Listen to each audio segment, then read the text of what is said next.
അല്ല, അതൊക്കെ തിരിച്ചടി ആയിട്ടുണ്ടല്ലോ. ജനത്തിന് അതൊന്നും ഇഷ്ടമൊന്നുമില്ല. പാർട്ടിക്കാർക്ക് ഇഷ്ടമായിരിക്കും.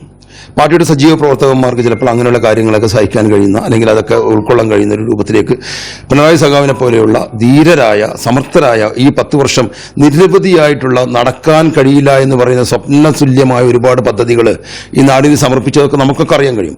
സാധാരണക്കാരായ, ഒരുപക്ഷെ അത്രയൊന്നും രാഷ്ട്രീയമില്ലാത്ത, രാഷ്ട്രീയവാദികൾ എന്ന് പറഞ്ഞുകൂടാ, അത്രയൊന്നും രാഷ്ട്രീയമില്ലാത്ത യുവതലമുറക്ക് എന്താണോ അപ്പോൾ ഇൻസ്റ്റന്റ് ആയിട്ട് കാണുന്നത് അതിനാണ് അവർ സ്വീകരിക്കുക. അതിനെ സ്വീകരിക്കുന്നൊരു ജനതയുണ്ട് എന്നുള്ള വിശ്വാസം ഏത് വലിയ ലീഡർമാർക്ക് ഉണ്ടാവണം എന്നുള്ളതാണ് നമ്മൾ മനസ്സിലാക്കുന്നത്. ആർക്കും ഇഷ്ടമല്ലല്ലോ. സ്വന്തം ഭാര്യയ്ക്ക് ഇഷ്ടാവോ? സ്വന്തം കുടുംബത്തിന് ഇഷ്ടാവോ? അത് ഇഷ്ടാവാത്തത് സമൂഹത്തിന് ഇഷ്ടപ്പെടണമെന്ന് നമ്മൾ ആഗ്രഹിച്ചുകൊണ്ട് കാര്യമുണ്ടോ? ഇല്ലല്ലോ. കഴിഞ്ഞ ദിവസമാണ് അതിവേഗ റെയിൽ പദ്ധതിയുമായി ബന്ധപ്പെട്ട് മുഖ്യമന്ത്രിയുമായി ഇ ശ്രീധരൻ ചർച്ച നടത്തുന്നത്. അതിനു മുന്നോടിയായി പൊന്നാനി MLA KP നൌഷാദ് അലിയും അതോടൊപ്പം തന്നെ നിയാസ് പുളിക്കലത്തും ഇ ശ്രീധരനുമായി കൂടിക്കാഴ്ച നടത്തിയിരുന്നു. ഈ അതിവേഗ റെയിൽ പദ്ധതിയുമായി ബന്ധപ്പെട്ടൊരു കൂടിക്കാഴ്ച നടത്തിയിരുന്നു. അതിന് പിന്നാലെയാണ് അദ്ദേഹം മുഖ്യമന്ത്രിയെ കണ്ട് ചർച്ച നടത്തിയത്. അതിൽ വലിയ മുൻകൈ എടുത്ത ഒരു വ്യക്തിയാണ് നിയാസ് പുളിക്കലത്ത്. അദ്ദേഹം നമ്മോടൊപ്പം ചേരുന്നുണ്ട്. എന്താണ് ഒരു ഇടതുപക്ഷക്കാരനായിട്ട് കൂടി ഈ ഒരു അതിവേഗ റെയിൽ പദ്ധതിയുമായി ബന്ധപ്പെട്ട് ഈ പൊന്നാനി MLAയോട് കൂടെ തന്നെ ഈ ശ്രീധരനെ കാണുന്നു, ആ രീതി എന്താണ്? ഞാനൊരു ഇടതുപക്ഷക്കാരനായതുകൊണ്ടാണ് അങ്ങനെ ചെയ്തത്. ഇടതുപക്ഷ ഗവൺമെന്റുകളും ഇടതുപക്ഷ സ്വഭാവങ്ങളും സാധാരണക്കാരായ മനുഷ്യരിലേക്ക് ലോകം കൊതിക്കുന്ന വികസന പ്രക്രിയകൾ കൊണ്ടുവരികയും സാധാരണക്കാരായ ജനങ്ങളെ ഉത്തേജിപ്പിക്കുകയും ചെയ്യുക എന്നുള്ള ഇടതുപക്ഷ രീതിയാണ്. ആ ഇടതുപക്ഷ രീതിയിൽ ഞാനൊരു 10 വർഷമായിട്ട് പരിചയമുള്ള ഒരു വ്യക്തിയാണ് ശ്രീധരൻ സാറ്. ഞാൻ സിഡ്കോയുടെ ചെയർമാനായ സമയത്ത് ഒരു ഇടതുപക്ഷ നേതാവ് തന്നെയാണ് ഫസ്റ്റ് എൻ്റെ ഒരു ആഗ്രഹപ്രകാരം ശ്രീധരൻ സാറിൻ്റെ അടുത്ത് എന്നെ കൊണ്ടുപോകുന്നതും.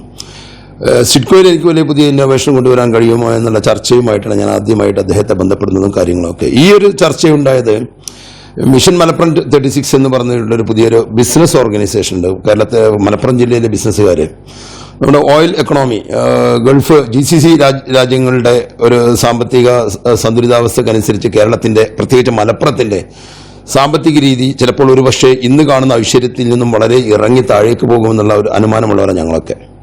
അങ്ങനെ വരുന്ന സമയത്ത് എങ്ങനെയാണ് മലപ്പുറത്തെ നമ്മൾ റീബിൽഡ് ചെയ്ത് ഇന്ന് കാണുന്ന അവസ്ഥയിൽ അല്ലെങ്കിൽ അതിൻ്റെ മുകളിലേക്ക് കൊണ്ടുവരിക എന്നുള്ള വലിയ ചിന്തകൾ ഒരു 5 വർഷമായിട്ട് ഞങ്ങളുടെ ഒരു സൊസൈറ്റിയിൽ ഉണ്ടായിട്ടുണ്ട്. അതിൻ്റെ ഭാഗമായിട്ടാണ് ഒരു മിഷൻ 36 എന്നുള്ള രൂപത്തിലേക്ക് മലപ്പുറത്തെ സമുദ്രിക്കുക എന്നുള്ള രൂപത്തിലേക്ക് ഒരു ബിസിനസ് ഓർഗനൈസേഷൻ, ബിസിനസ്സുകാരായിട്ടുള്ള ആളുകളുടെ ഒരു ഓർഗനൈസേഷൻ ഉണ്ടായിട്ടുള്ളത്.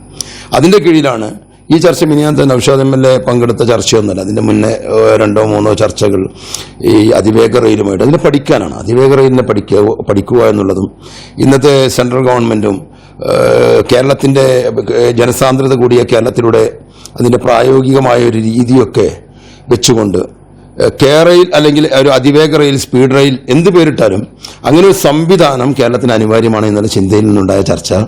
അദ്ദേഹം അതിൻ്റെ കുറേ കാര്യങ്ങളുമായിട്ട് പിറകോട്ട് പോയപ്പോൾ അതിന് പരമാവധി സപ്പോർട്ട് ചെയ്യുക എന്നുള്ള രൂപത്തിലേക്ക് മിഷൻ 36 മുന്നോട്ട് പോയപ്പോൾ അതിൽ ഒരു കാര്യമായിട്ടുള്ള പ്രാതിനിധ്യം വഹിക്കുന്ന ഒരു വ്യക്തി എന്നുള്ള രൂപത്തിലേക്കാണ് ആ ചർച്ചകളുമായിട്ട് മുന്നോട്ട് പോയത്. ഞങ്ങളുടെ ഭാഷയിൽ പറഞ്ഞാൽ നിർഭാഗ്യകരമായിട്ട് ഗവൺമെന്റിന്റെ മാറ്റം, 3ാം ഗവൺമെന്റ് ഞങ്ങൾ വരുമെന്ന് തന്നെ പ്രതീക്ഷിച്ചുകൊണ്ടുള്ള ഒരു രൂപത്തിൽ നിന്ന് മാറി പുതിയ ഗവൺമെന്റിലേക്ക് മാറിയ സമയത്ത് ആ ഗവൺമെന്റെങ്കിലും അത് നടത്താൻ വേണ്ടി അനുവദിക്കുക, തടസ്സപ്പെടുത്തുക എന്നുള്ളത്, അനുവദിക്കുക എന്നുള്ള ഒരു ഇടതുപക്ഷ മനസ്സുകൊണ്ട് തന്നെയാണ് ഞാൻ ഈ സംവിധാനവുമായിട്ട് മുന്നോട്ട് പോയത്. പദ്ധതിയിലടക്കം UDF-ഉമായിട്ട് എങ്ങനെ സഹകരണം? UDF എന്നുള്ളത് നമ്മുടെ UDF-ന്റെ ചർച്ചകളിലേക്ക് ഒരു ഇടതുപക്ഷ പ്രവർത്തകൻ, പ്രത്യേകിച്ച് ഒരു പാർട്ടിയുടെ ഭാരവാഹിത്വത്തിലേക്കുള്ള ഒരാൾ എന്നുള്ള നിലക്ക് അതിന് പരിമിതികളൊക്കെ ഉണ്ടാവും. എങ്കിലും പരമാവധി നല്ല കാര്യങ്ങൾ നാട്ടിൽ വരുന്ന സമയത്ത് അതിന് നമ്മുടെ ഒരു സിഗ്നേച്ചർ ഉണ്ടാവുക എന്നുള്ളത് ഒരു വലിയ ആഗ്രഹമാണ്. ആ ഒരു രൂപത്തിലേക്ക് ചില അച്ചടക്കത്തിന്റെ പരിധിയിലൊക്കെ നിന്നുകൊണ്ട് സഹകരിക്കണമെന്ന് തന്നെയാണ് ആഗ്രഹം. പ്രധാനപ്പെട്ട ഒരു കാര്യം, LDF കൊണ്ടുവന്ന ഈ റെയിൽ പദ്ധതി അത് റദ്ദാക്കിക്കൊണ്ടാണ് പുതിയൊരു പദ്ധതി UDF കൊണ്ടുവരുന്നത്. അതിനെ സഹകരിക്കുമ്പോൾ ഈ സംവിധാനവുമായിട്ട് ശ്രീധരൻ സാറുമായിട്ട് ഈ ഗവൺമെന്റ് തുടങ്ങിയതിന് ശേഷം അല്ല ചർച്ച നടത്തിയിട്ടുള്ളത്. മുന്നേ തുടങ്ങിയ ഒരു ചർച്ചകളുടെയൊക്കെ ഒരു തുടർച്ചയാണ് മിനിയാന്നുണ്ടായ ചർച്ച. ഗവൺമെന്റ് മാറുന്ന സമയത്ത് പഴയ ഗവൺമെന്റ് ഇംപ്ലിമെന്റ് ചെയ്യാൻ പറ്റില്ലല്ലോ. എന്തായാലും നമ്മുടെ ഗവൺമെന്റ് കാലത്ത് മാത്രമേ നല്ലത് വരാവൂ എന്നുള്ള ചിന്ത നമുക്കുണ്ടാവാൻ പാടില്ല. വിശാലമായിട്ട് ചിന്തിക്കുന്ന രാഷ്ട്രീയക്കാരന് അങ്ങനെ ചിന്തിക്കാൻ കഴിയില്ല. നല്ല പ്രവൃത്തി ആര് ചെയ്താലും. ഇന്നലെ CPM-ന്റെ സംസ്ഥാന സെക്രട്ടറിയും സഖാവ് ഗോവിന്ദൻ സഖാവ് അതിനെ നല്ല രൂപത്തിലാണല്ലോ ജനങ്ങളോട് പറഞ്ഞത്. ഞങ്ങളൊക്കെ ആ നിലപാടിന്റെ ഭാഗം. മറ്റൊരു ഏറ്റവും പ്രധാനപ്പെട്ട കാര്യം, ഈ ഇടതുപക്ഷം ഈ തെരഞ്ഞെടുപ്പിൽ വലിയ തിരിച്ചടി നേരിട്ടു. അതിനെ എങ്ങനെയാണ് കാണുന്നത്? ഒരു മഹാസൗഭാഗ്യമാണത്. ഇടതുപക്ഷം തിരുത്താനുള്ളൊരു അവസരം കേരളത്തിലെ പ്രബുദ്ധരായ ജനത തന്നു, അല്ലെങ്കിൽ യുവത്വം തന്നു എന്ന് വിശ്വസിക്കുന്ന ഒരു രാഷ്ട്രീയക്കാരൻ നമ്മൾ തിരുത്തണമല്ലോ. നമ്മളാണ് ശരി, നമ്മൾ മാത്രമാണ് ശരി എന്നുള്ള രൂപത്തിൽ നിന്നും മാറിക്കൊണ്ട് തിരുത്തുവാനുള്ള ഒരു നല്ല തിരിച്ചറിവ് കേരളത്തിലെ പ്രബുദ്ധമായ യുവത്വം, ഞാൻ അങ്ങനെ തന്നെ പറയാം, യുവത്വം നൽകി എന്നുള്ളത് ഒരു മഹാസൗഭാഗ്യമായിട്ടാണ് ഞാൻ കാണുന്നത്. ഈ പാർട്ടിക്കാരും അതോടൊപ്പം മറ്റു വ്യക്തികളും മുഖ്യമന്ത്രി അടക്കം അവരുടെ ഒരു അഹങ്കാരമാണ് എന്നുള്ളൊരു വിലയിരുത്തൽ എല്ലായിടത്തും വന്നു. സ്വാഭാവികമായിട്ടും ഒരു നേതാവാകുമ്പോൾ എല്ലാ കാര്യങ്ങളും അവസാനം മുഖ്യമന്ത്രി അടക്കം വീട്ടിൽ പോയി ചോദിച്ചാൽ മതി എന്ന രീതിയിൽ അതടക്കം ജനങ്ങളിലേക്ക് വലിയതുണ്ടായി. അതൊക്കെ ഒരു തിരിച്ചടിയായി എന്നല്ലേ ശരിക്കും? അല്ല, അതൊക്കെ തിരിച്ചടി ആയിട്ടുണ്ടല്ലോ. ജനത്തിന് അതൊന്നും ഇഷ്ടമൊന്നുമല്ല. പാർട്ടിക്കാർക്ക് ഇഷ്ടമായിരിക്കും. പാർട്ടിയുടെ സജീവ പ്രവർത്തകന്മാർക്ക് ചിലപ്പോൾ അങ്ങനെയുള്ള കാര്യങ്ങളൊക്കെ സഹിക്കാൻ കഴിയുന്ന, അല്ലെങ്കിൽ അതൊക്കെ ഉൾക്കൊള്ളാൻ കഴിയുന്ന ഒരു രൂപത്തിലേക്ക് പിണറായി സഖാവിനെ പോലെയുള്ള ധീരരായ സമർത്ഥരായ ഈ 10 വർഷം നിരവധിയായിട്ടുള്ള നടക്കാൻ കഴിയില്ല എന്ന് പറയുന്ന സ്വപ്നതുല്യമായ ഒരുപാട് പദ്ധതികൾ ഈ നാടിന് സമർപ്പിച്ചതൊക്കെ നമുക്കൊക്കെ അറിയാൻ കഴിയും. സാധാരണക്കാരായ ഒരുപക്ഷെ അത്രയൊന്നും രാഷ്ട്രീയമില്ലാത്ത രാഷ്ട്രീയവാദികൾ എന്ന് പറഞ്ഞുകൂടാ, അത്രയൊന്നും രാഷ്ട്രീയമില്ലാത്ത യുവതലമുറക്ക് എന്താണോ അപ്പോൾ ഇൻസ്റ്റന്റ് ആയിട്ട് കാണുന്നത് അതിനാണ് അവർ സ്വീകരിക്കുക.